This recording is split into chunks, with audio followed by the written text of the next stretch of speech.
क्या मैं महाराज जी को गुरु बना सकता हूँ? यदि हाँ, तो एक प्रश्न उठता है कि महाराज जी प्रत्यक्ष रूप में तो अभी नहीं हैं और गुरु की प्रत्यक्ष आवश्यकता भी कभी-कभी पड़ती है। तो दीदी कृपा इसका समाधान कीजिए। इसमें कोई संदेह नहीं है कि गुरु की प्रत्यक्ष उपस्थिति की हमें बहुत आवश्यकता है। जब हमारे मन में जब कोई प्रश्न उठता है तो उसके समाधान के लिए हमें गुरु के पास ही जाना चाहिए, क्योंकि वह ही हमें सही आंसर दे सकता है। लेकिन श्री महाराज जी सरीखे जो संत अवतरित होकर आते हैं, और क्योंकि वो अभी इसी युग के हैं, कुछ ही दिन पहले उन्होंने अपना शरीर का तिरोहन किया है, और वो ये सबका अनुभव भी है कि वो जाकर भी गए नहीं हैं, वो यही हैं। उनके हम वीडियो वगैरह देख रहे हैं, लेक्चर्स वगैरह को सुन रहे हैं, बहुत लाभ हो रहा है।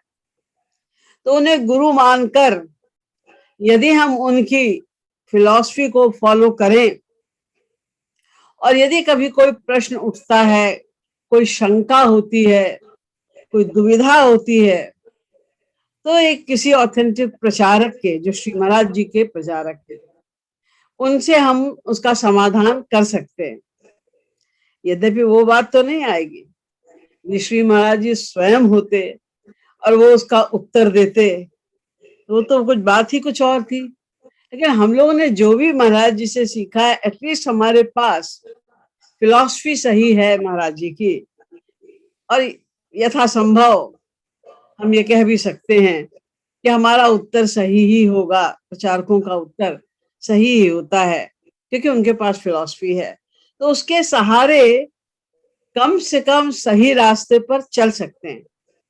महाराज जी की फिलॉसफी सुनने के बाद इतना अनुमान तो आपको लग ही गया होगा कि पहली बात तो ये कि जो हाईएस्ट एम हो सकता है, सर्वोच्च लक्ष्य, जैसा कि मैं पहले भी बता चुकी हूं कि भक्ति का मार्ग ही सर्वोच्च है, और भक्ति के मार्ग में भी माधुर्य भाव, और माधुर्य भाव में भी समर्था रति का प्रेम, और उसमें भी श्री राधा रानी की भक्ति।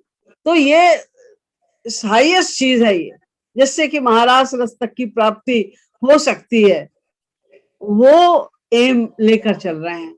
और जो फिलॉसफी है उसमें इतनी क्लैरिटी और सिंप्लिसिटी है कि किसी तरह के किसी भी वाहिया नंबर की कोई गुंजाइश उसमें है ही नहीं। सीधी सी बात श्री महाराज जी कहते हैं, हृदय से प्रेम पूर्वक रो कर भगवान को पुकारो, दैट्स ऑल। यही साधन है। वेदों में तमाम विधि निषेध लिखे हैं। विधि माने ये करना चाहिए, निषेध माने ये नहीं करना चाहिए। भक्ति में केवल एक विधि और एक निषेध महाराज जी ने बताया, स्मर्तव्य विष्णु सततम विस्मर्तव्यो न जातुजे। सदा उनका स्मरण करते रहो, खाते पीते चलते फिरते हर समय उनका स्मरण करो, भूलो मत।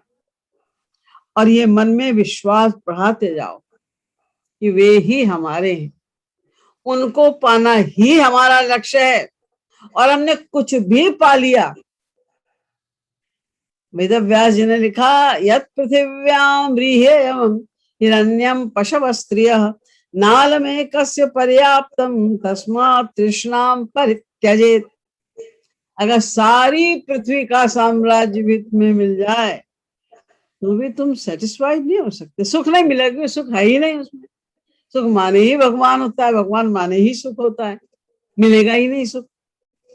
तो इसलिए हमें बस ये महाराज जी की दो चार बातें हैं विशेष, इनको करते हुए उनका स्मरण करते जाना है। किसी भी बाह्य नंबर से हमें कोई मतलब नहीं है, उनके प्रति प्रेम बढ़ाना है और कुछ नहीं करना है। ये फिलॉसफी समझ में आ गई, इस फिलॉसफी पे अगर आपने चलना शुरू कर दिया तो अवश्य इस जन्म में नहीं तो अगले जन्म में महाराज जी मिलेंगे आपको, गुरु रूप में अवश्य मिलेंगे, और आपका योग क्षेम भी वहन करेंगे, क्योंकि आप उनकी फिलॉसफी को फॉलो कर रहे हैं और हृदय से उन्हें गुरु मान रहे हैं।